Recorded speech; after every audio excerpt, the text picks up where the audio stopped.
Hello, fellow podiatrists. This is Dr. TJ Ahn. In this episode, I am bringing a Dr. David Zuckerman, special guest to our podcast, Podiatry Profits podcast. And then we are going to talk so many interesting things. And I had so much fun at this interview with Dr. Zuckerman.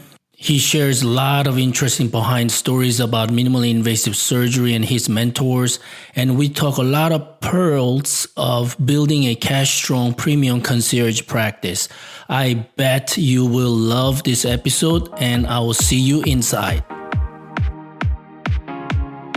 Welcome to the Podiatry Profits Podcast, where you will discover how to get more patients and multiply the profits of your practice with minimally invasive foot surgery, proven marketing systems, and ethical influencing to your patients.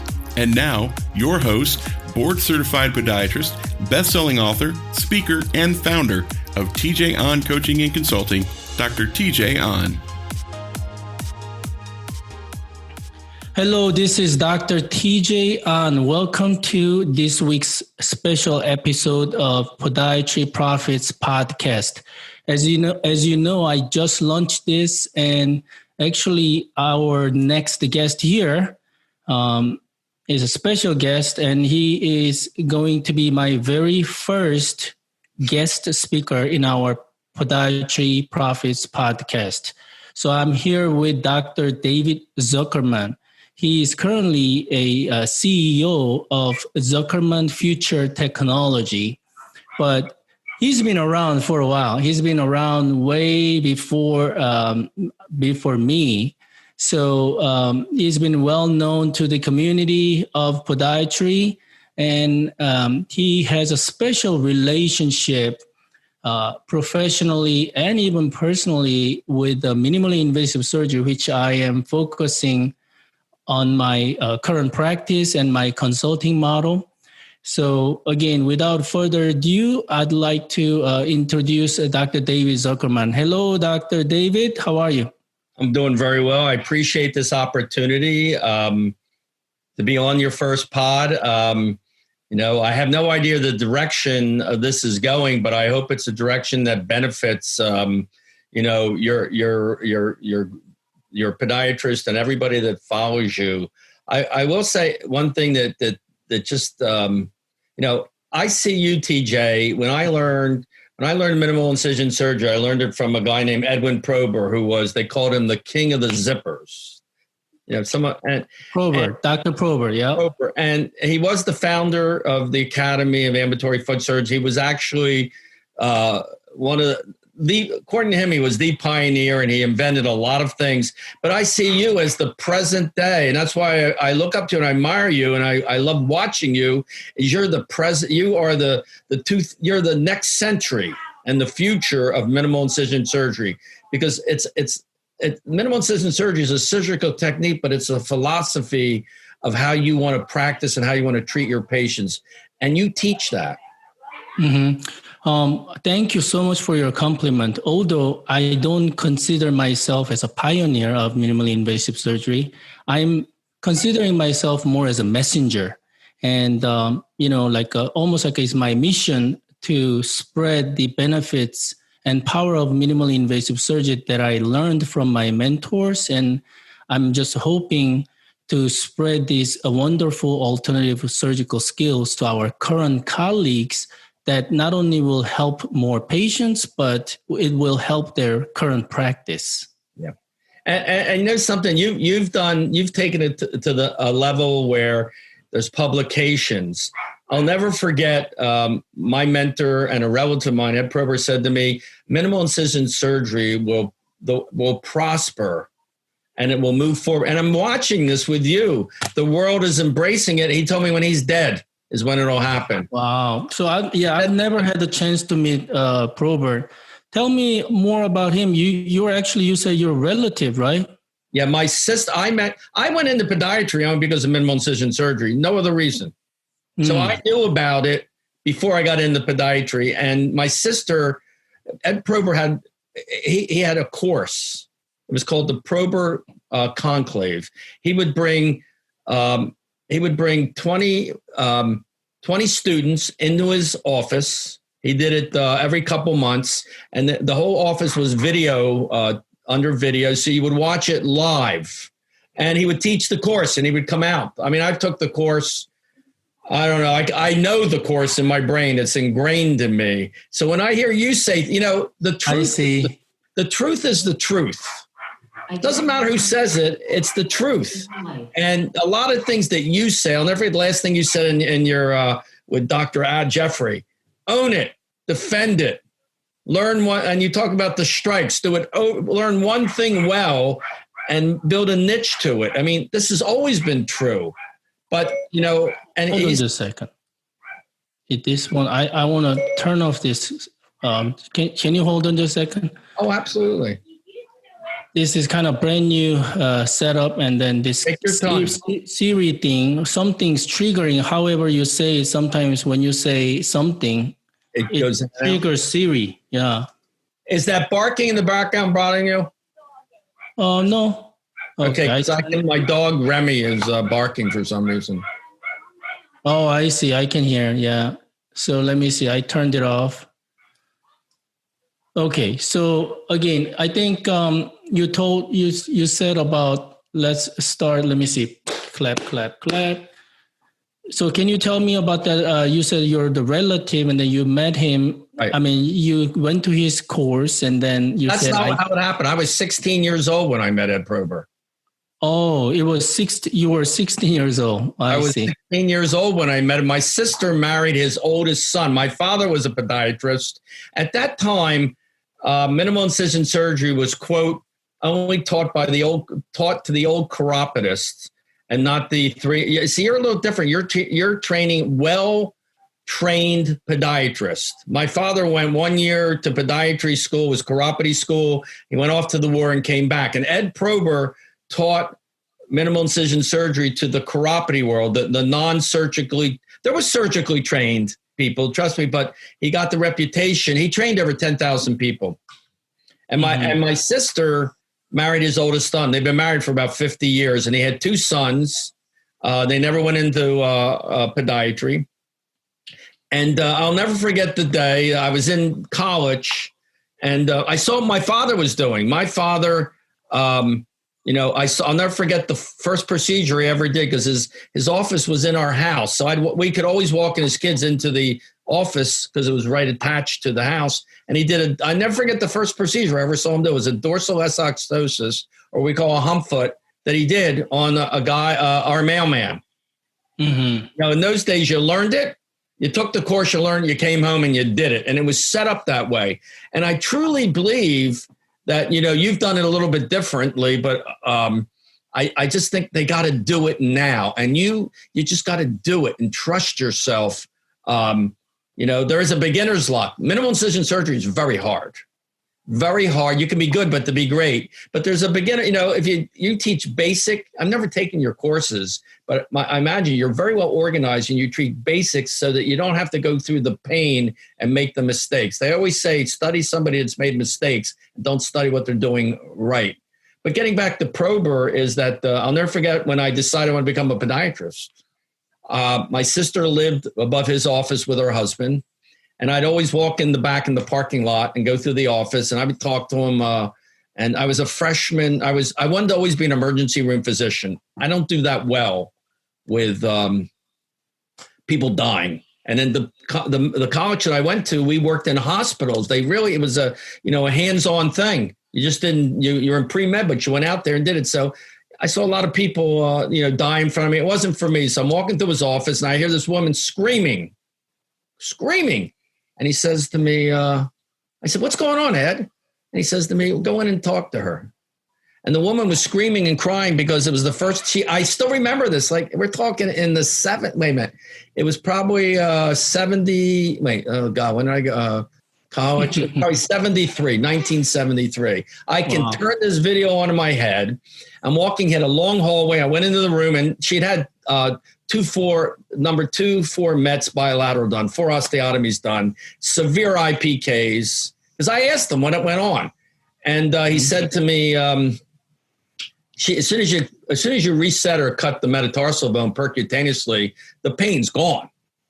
I mean, it's gone. Everybody, I mean, that's a beauty of an in-office percutaneous metatarsal. There's no stitches and stuff. The pain is gone. Very little pain. It's more of a relief than anything. So I'm talking to her, and the woman says the first time she ever walked with no pin on the bottom of her foot.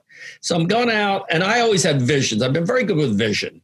And boy, did I learn the hard way. I'll tell you, I thought, this is podiatry. You know, podiatry to me, yeah, you can have hospital-based. We didn't have surgical centers then. I mean, podiatry to me is like dentistry. Minimal incision surgery, it's a unique procedure that only podiatry can do. We blew it. You're the second chance. We blew it back then because it was a unique procedure. It can be done right in the office and only by podiatrists. Yeah. Going back to what you were talking about my course, I do focus on foundation, like principles of minimally invasive surgery, but we do have different levels. So, you know, when someone just joins, obviously I want them to make sure they know the foundation principles. Yeah, but after that, we do have intermediate level, advanced level. So, you know, we do all kind of procedures in our portal, share cases, almost like a grand rounds of residency program. So you'll see various kind of procedures. But yeah, you're right. MIS definitely hands-on, and it's got steep learning curve. It does. And you know something, to me, I don't get it. I mean, to me, I had to run around. I had many mentors. And I don't know if you know the names. Abraham Plon. I don't know if you ever heard that name. Yeah, I've heard his name, of course. I've spent a lot of time with him. I went to school with his daughter, Margie Plon. He was a master. We didn't have operating rooms. I put a pair of gloves on, and he had a little dental outfit, and we do bunions and everything right in the chair, like dentistry does. There was no operating rooms. There was no fluoroscopes. What year are we talking about? We're talking in the early 70s. Oh my gosh. And Ronnie Strauss was another one I went to. Uh-huh. I went to Ronnie Strauss. I went to a lot. I'll never forget one time. I used to search people out. And I'll never forget this guy. I won't mention his name. I'm at an academy meeting in 1981. I met this guy, and he was from Hagerstown, Maryland. And what amazed me about it, the thing is, always try to learn something. Keep learning. When you stop learning, you're dead. So he was an expert in making humidors for cigars, and he made cellos. Okay? Wow. So I said, I got to go see this guy. He was a minimal incision guy. Drove. It was one of the worst experiences of my life.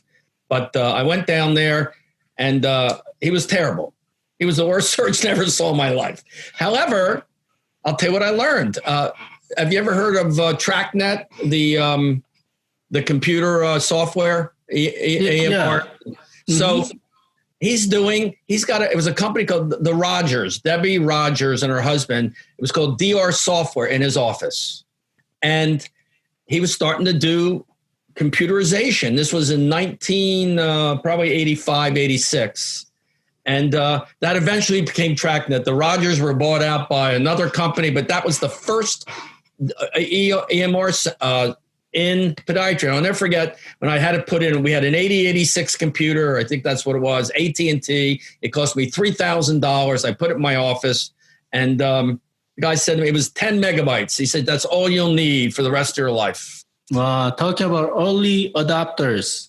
Yep. But the point is, always don't look what the person's doing wrong. Find out anything you can look at. I've seen some great minimal, bad minimal, but I mean, you got to learn. You're always going to learn something. Keep your eyes positive and learn, because you only need, the beauty about podiatry is you only have to do a few things right to springboard forward. It just takes a little bit of a push of what you're doing. It's not this major change. It's little increments. And before you know it, you're there. That's your life. You made a decision. I mean, I know your story. And look where you are today. It doesn't take much. I really believe where we are now is basically how you made every little decision, and the person you met and things you did, like in the past. So in the past, whatever you did, and then whatever you're doing now, it will make up who you are. Absolutely. Yeah. Absolutely. And you don't have to look at it as your past being negative. It's a journey.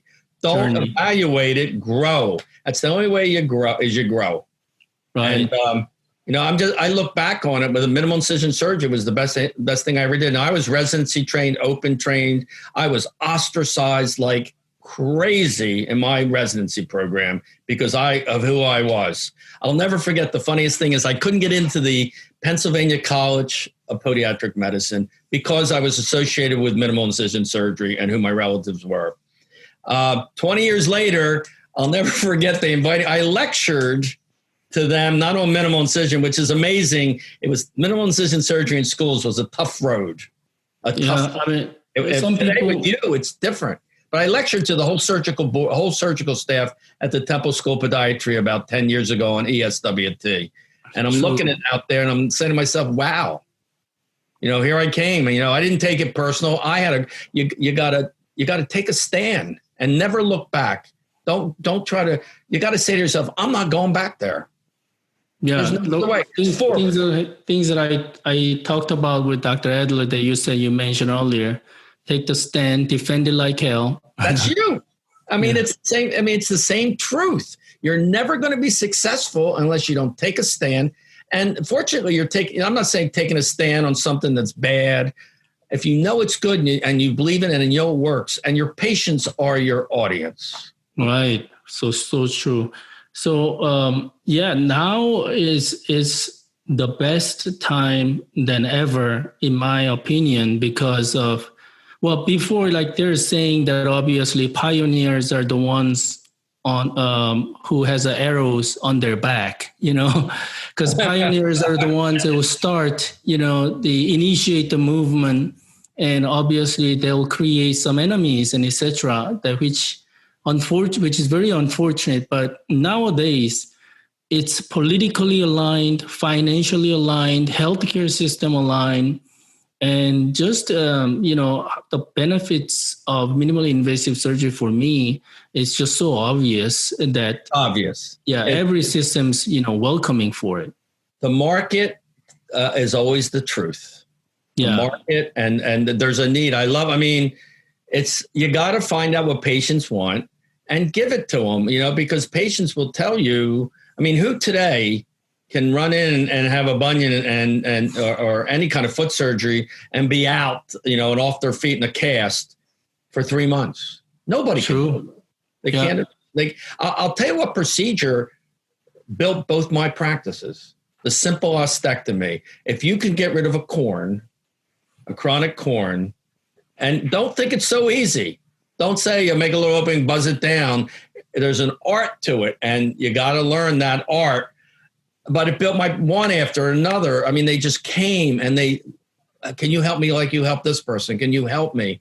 And, it was, I was taught that the best patients were your older patients, your senior citizen patients by Ed Probber. I opened my office up next to, I was told, open it up next to a bank or open it up next to a senior citizen complex.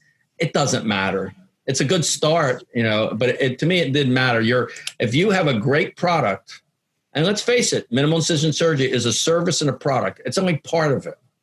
And you teach the second part, and that is, I was always taught, and you have different words, the patient is the reflection of the doctor. If you don't portray you're confident, if you've got a white jacket on with stains on it in your office, you got to be the Four Seasons. You got to be that. The surgery is one thing, but it's the whole presentation of it and confidence. I look at you, you're the real deal. Thank you. You are. Well, again, I think key is that you focus on patient, not on myself. And absolutely. my marketing message, everything is about what's in it for patient. As soon as you start talking about how good you are and, how many board certification you have, you already lose their interest. I was always taught the more you talk to the patient and brag, the faster they'll walk out of the room. That's true. That's just old time true. Something I was thinking to myself, and I don't want to spend a lot of time. I have a laser called the Remy.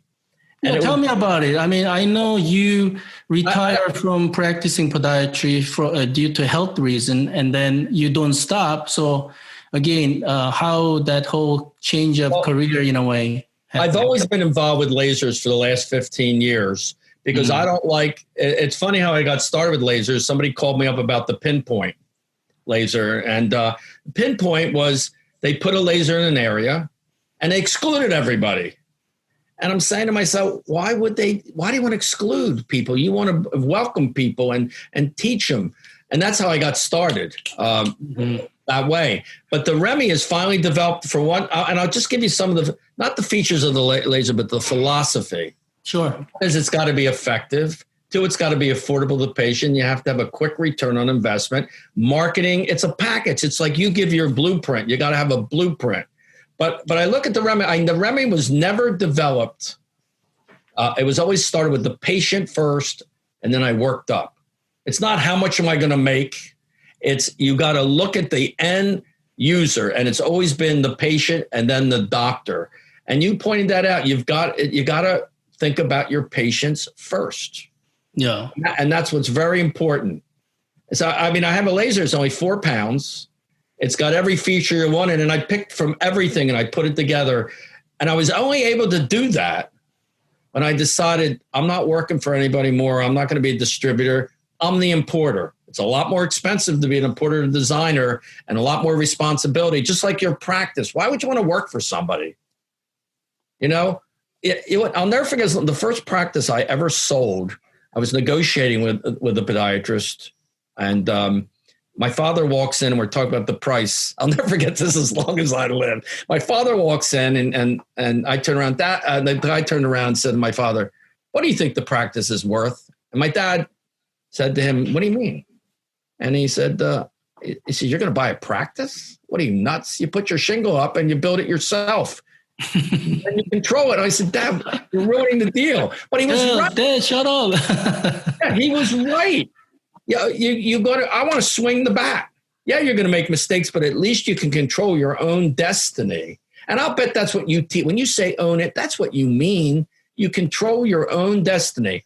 I've been very fortunate. I have some of the finest engineers with my REMI that are out there because I know them over the years. They came to me because they left one company, and I call it the perfect storm. It's the perfect storm. 10 years ago, you can read in Podiatry Management, maybe 15 years ago, where I talked about the first portable multifunction laser. I see. And it was $35,000. Today you got, I'm not saying I've done it both ways. I kind of gave up. I had the perfect life when I came out. I worked 15 hours a day, no insurance. And I worked Monday. Let's see, I skied in the wintertime. I was single too. I skied from a Thursday to a Sunday, came back Monday morning, worked from 4 to 7. Then I worked 11 to 2 the next day. It was like 15 hours. It was ridiculous hours. And you're living that life. That's something you can't, if I hadn't lost my eyesight, I'd still be in that office working 10, 12 hours a day, seeing 80, 90 patients. So when you say that in your course, I'm like, please listen to him. Listen to him, because that was one of the biggest mistakes I ever made. But I don't regret it because I am where I am. Somebody said, "Oh, your practice isn't that big." I was making $200,000 a year back in what year was that? It was 1982. I didn't have the biggest house in the world. You only need so much in life. I mean, I could travel, do anything I wanted. I had bills paid. I didn't own anything. I never rented from anybody. And then one day I said to myself, "Somebody, you're not that big." And I got on this stupid idea of having multiple offices. And I'll never forget one of my mentors, Abe Plon, said to me, "You know why you have 2 offices? Because you don't know how to run one." And they're right. Mm-hmm. It's like that. You give the example of that in karate. I don't know if it's karate, that kick, learn the right kick over and over and over again. The same, don't learn 10 different ways, learn that right one and be a master at it. Be a master. Yeah. Simplified life is always kind of what I'm shooting for, what I'm aiming for always, because, we are podiatrists, but how many podiatrists are really devoting our whole life in podiatry. We, not many of them. I'm not one of them. I want to be a podiatrist. Of course, I love helping patients. However, I have my life. I have my family. We live one life. And David, I think what you're saying is that basically kind of same thing. We should have a balance in our life. Anything going to too extreme in one side is not good as far as a life point. But to do that, you need to create very efficient but profitable practice. Now, simplified and profitable practice, you cannot focus on too many things. You have to create and develop your niche and then just focus on it and be good at it. That's what I meant by, be on the top and defend it like hell. Yeah. It's interesting. In my minimal incision practice, I never focused on the bunion at all.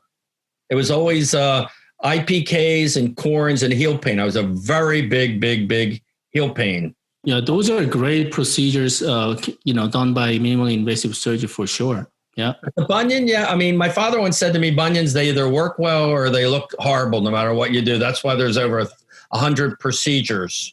We didn't have the Wilson. I was very good at the Wilson. Mm-hmm. But I did the Wilson. Aplon was the best at the Wilson. I watched the Wilson get developed. And the funny thing is, and you probably don't know this, I look at Steve Isham is a gentleman and a scholar. I never forget as long as the first time I met him and how he got involved in minimal incision. And the procedure, so you can make it so everybody can learn it. You can have the greatest procedure in the world. If nobody can't replicate it, you can't teach it, it's worthless. And a great teacher, I don't think I've ever seen you teach. I don't think I've ever seen you lecture before because I was always at a booth outside. Right. I had, you can talk to Larry and some other people you already know. Oh, they know already. Larry Kales knows. When Larry Kales tells you you're a good teacher, he calls you the little Eddie Probber. I mean, because Larry Kales has been around for a long time, and he's seen it all. Yeah, we love him. Mm-hmm. We have a bond because we've been there. We were Probber. He's a big Probber disciple. I mean, that's where I met Larry at Probber's. Right. Yeah. Again, I mean, before I met Larry Kales, basically my direct mentor is Dr. Stephen Isham. So, all of my go-to minimally invasive surgical procedures are kind of based on procedures he performed and he taught. However, more I talked to Larry and some other doctors and I met other mentors and, this Ed Probber name just keep coming up, So, yeah, I've been kind of indirectly seeing it. I start doing some of his techniques and it's been really effective. Yeah. I'll tell you an interesting thing. They say Thomas Edison, he never invented the light bulb. And this may fit in with you. He perfected it. Edwin Probber learned from a guy named Morton. You ever heard of Morton Polikoff, the Polikoff rasp? Polikoff, yeah. I met him once when he was 90 years old. My father introduced me to him at a New Jersey Podiatry Society. And they all went to Morton Polikoff. He was the one that he took in New Jersey, you couldn't make an incision with a blade. So they used a galvanic stimulator, and it made a little incision. They put a little rasp in there. So you're the one I see is taking it to the next level. I was always told the most important thing, I'll never forget Marvin Arnold. He was one of the best presidents we ever had at the Academy. And he said to me, the importance, and when you're a pioneer or whatever, is to hand it off so it's intact, so it can grow. And that's what I see in you. I see somebody that is being handed off to where it's going to move forward and be better than it ever was. Because you can always learn, you can always grow. And that's what I saw in you the first time I met you. I saw that. Thank you. Wow. Yeah, I think you see it right, because that's my goal. I want to make sure doctors learn the right way, and proper environment and proper support and accountability. So, less likely make any mistakes or errors, during this endeavor of learning and implementing minimally invasive surgery. And along with that, obviously, business aspect is so important nowadays to survive because of insurance, all this ridiculous reimbursement. they need to learn how to do cash pay and how to run practice like running business and how to talk to patients right way, so they don't have to feel like they're like being salesman, or saleswoman. So, I mean, this is kind of whole part of the deal. So, recently I'm putting a mastermind together. It's because of demand. And, I've taught and helped minimally invasive surgery and business skills and marketing skills. Now I need to take those to even upper level, that we need that mastermind level, brainstorm, implement, and thrive and grow together in a higher level. So it always gives me challenge. I'm learning something new and implementing it, So, but anyway, thanks for seeing that aspect in me, David. I'll tell you something else that interests me, because I talk to a lot of podiatrists, and you have a comprehensive, I get bits and pieces of it, but I have pretty good intuition. You have a comprehensive program, and you have some people take a little bit. I have one podiatrist say to me, how does TJ do it on this with his social media? And, how's he do that? I don't know what you charge for your whole package, but I tell people, do it. It's your future. You want somebody that's going to give you the whole. It's not minimal incision surgery. It's more than minimal incision surgery. It's just like my Remy. I talk about the marketing, the practice management. You can't put a price on knowledge and something that you'll learn that will move you to another level. Again, I say podiatry is inches, and I'm like. I don't know why any podiatrist, right now, that if they want to learn minimal incision surgeon and implement it, because you talk about insurance companies, it's like, how could you be enslaved to an insurance company, and you got to be, there's so much more to what you're talking. Ed Probber never took any insurance at all. Wow. At all. Back in then, it was all you told the patient what it was, and they paid for it. Right. And that's what and he never prejudged the patient. Present it. And I learned that, but what I'm saying is you're either in or you're out. Don't dabble in anything. And I got to tell you something and teach you. We don't know each other that well, but you got to be a fool not to take your full course. You got to be a fool not to do that. If it's thousands of dollars, I know it's not hundreds of thousands of dollars. No, it's thousands. Not. Yeah, but you know what? You're talking about that. I think you would agree with me. That word or the phrase about putting skin in the game, because I need to prove to other doctors that I practice what I preach, and even my program, it could be probably worth $100,000 because I can make them money in a year and two. It's a gift. Yes, but however, I cannot make it for free. I cannot make it too cheap. Of course, I want to make money because this is my consulting business, but that's not the point. I've tested them. Actually, funny thing is, lower the prices, they don't take it seriously. Not everybody, of course, but majority of it. Yeah, but if you put your skin in the game, you get more committed. And that exact principle I apply to my high ticket premium pricing concierge practice. So, I see it in my practice, but what I tell my clients, okay, now that you invested high ticket coaching program, you know how it's like and what kind of results you get. Now you can charge your patients high ticket concierge treatment solution. And that's priceless to learn that skill. You can't put a number on that. Ed Probber, 50 years ago, would charge $500, but you got a lifetime of somebody that's on your team. And $500, that was a lot of money, but that's like $5,000, $10,000 today. Right. And it's one case. I can't believe that people, you got to get in the game. And I would recommend you 100%, because I see the people that that you've produced.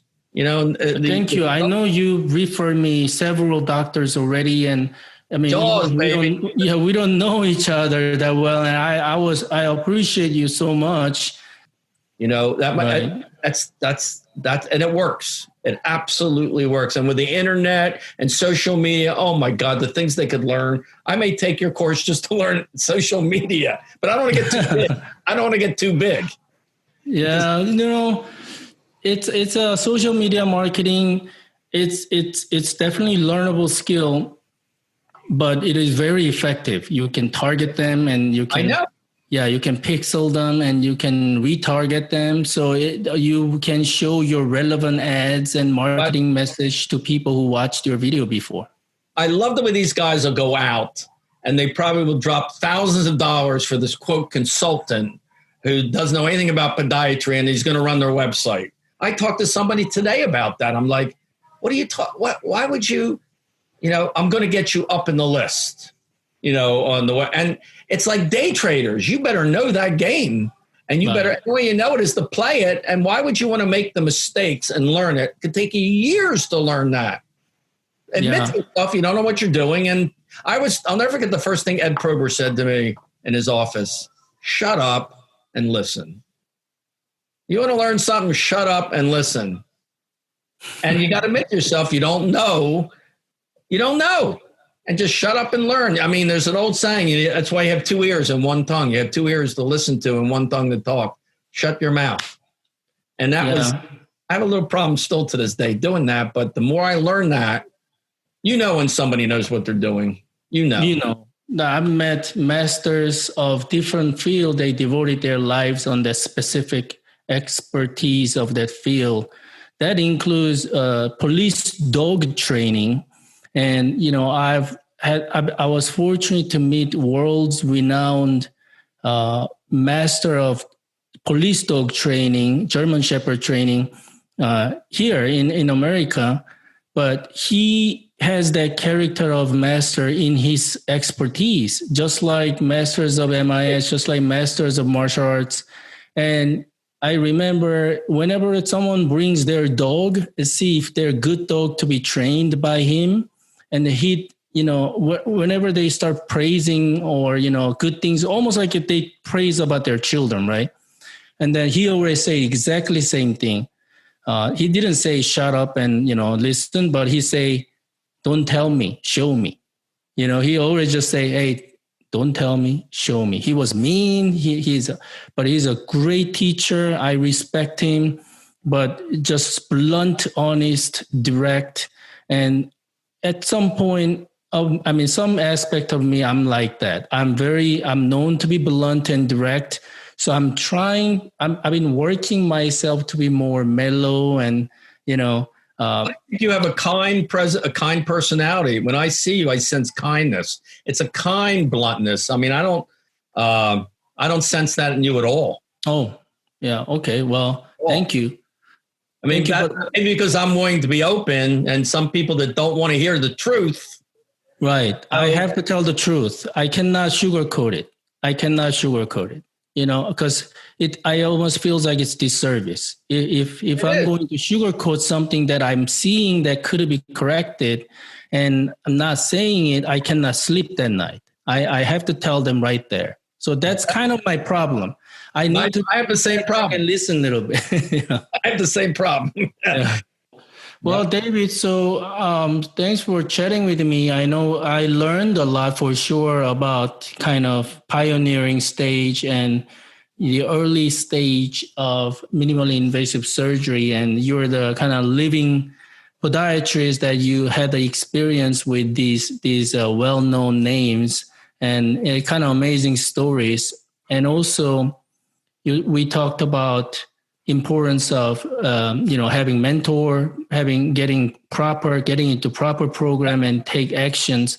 Now, before we end today's interview and this podcast episode, what would you like to tell listeners about, like, I don't know, maybe in terms of a current new normal and all this post-COVID and beyond? Do you have any suggestion for young podiatrists or maybe struggling podiatrists who don't know what to do, kind of living in fear? Well, that's an interesting question. I can give you an observation I've noticed is that I know podiatrists, for me personally, and I had more business in the COVID period than I did in my last 15 years. And I don't know if it was a growth or whatever. I'm not saying COVID isn't real. I'm not saying there's not sympathy for it, but there's always people that will thrive. And you're only they say, the only thing I can say is to kind of do this, stay around the 5 people that you are around. And this is your mastermind. Right. The 5 people that you're around are going to who you really are. And fear is a very difficult thing to get over with. It's fear. And it's something that some of it's real and some of it's not, but you have a choice. You're either going to thrive or not thrive. And there's always that. Again, I said podiatry is a game of inches. And, it's just like in baseball. If you hit, I always say to people, if you hit 3 out of 10, you're in the Hall of Fame. That's called a 300 hitter. I still think that's with podiatry, but get in people that are successful. If you don't have the answer, go out and find it. The one thing that I have in my life right now is I have what's called the black book. I have a book that if you have a problem, and you're in my book now too, if you have a problem, whether it's professionally, you need this doctor or that, because I've accumulated over the years, I'm going to if I don't have the answers, I'm going to introduce you to the person that does. And you gave the answer. I just listened to you. It's the mastermind. Join. And if you can't think you can afford it to get into a thing, good things cost money. Go out and borrow the money if you have to. Put it on a credit. If I told you how much I actually formed a company, a shockwave company, it's 20 years old. I took a mortgage out on my house to buy a $500,000 piece of equipment. You got to take a risk. You got to take, if you stand still, you'll die. You got to keep moving forward. And trust me, the bad things never happen that you think they're going to happen in your mind. Control it. You got to have control. But I'll just say one last thing that's very important is if I was coming out of school, I would be involved with you. And it's the truth. I'm not saying I don't know you that well. You don't know me that well, but I see what you're doing. And you know what you're doing. First of all, I thought you were about 25 years old when I first met you. Oh, no, I just turned 50. I know that. I can't believe it. But anyway, I could talk for hours with you, but get in a group that will, and you'll look it up. My success is based on the 5 people that are around me. If you're not successful, maybe you need to get rid of some of the people that are around you and get people that are successful. My father once told me, if you want to make money, be around people that are making money. If you want to be a best surgeon, be around the best surgeons. And you're kind of the package today. You're the Ed, and Larry Kales told me this. You're the Ed Probber of today. Oh, thank you so much. That's the biggest compliment that I can ever have from you guys. Now, when people want to know more about your laser, or I know you're maybe this is some other day Onifix, and I know you're doing different, always kind of into different technology to help podiatrists. So, what's the best way to get to you if they want to know more about your service or products? Well, they can text me. Is remylaser.com. RemyLaser.com? Yeah. Okay. So that'll be easiest way for me to put a note in our podcast episode notes. And I don't even want him to call me on my cell phone. If you text me, I'm gonna get back to you. It sounds good. Well, thank you so much, David. It was pleasure talking about all this journey of your lifelong journey of podiatry and your endeavor to help other colleagues. And, again, I just feel so blessed that, you were thinking so highly of me. And, I feel like very humbled, I'm like, oh, shoot, I better take up to that name that I better continue to do my best. You're doing it now. You're doing it now. I get excited when I see what you're doing, because it's, I see it moving forward. The torch is moving forward. And nobody better than you to do it, because you've looked at the environment and you've adapted to it. You've controlled it as best. You can't be perfect, but you control it. The social media, the MIS, the presentation, what you're doing. And I mean, it's impressive. Yeah, I think that's the message I want to give my viewers and listeners, audience. it's not about me. TJ Ahn is just TJ Ahn, but I'm creating environment, just like David, you were saying. Basically, I'm creating safe environment where you can talk about your problem, your struggle, and we can freely, without, negative influence or criticism. This is the environment I created, and I think you will love. If you join, that's the biggest thing you're gonna notice. It's not about TJ, but it's about you. And I sense that in you, and from the people that have talking to me, I got to tell you, Larry Kale says something positive about you. You got to take a look. He's gonna listen to this episode. I'm sure. I know he will. I know he will. All right, David. Thank you so much. Take care. Yeah, we'll connect soon. You've been listening to the Podiatry Profits Podcast with Dr. TJ Ahn. To find out more about Dr. TJ Ahn or discover how you can grow your podiatry practice, visit drtjahn.com, or you can also get a free copy of Dr. Ahn's best-selling book, Opt Out: How to Take Back Financial Control of Your Private Clinical Practice Without the Hassle of Insurance Companies. Just go to optoutbook.com.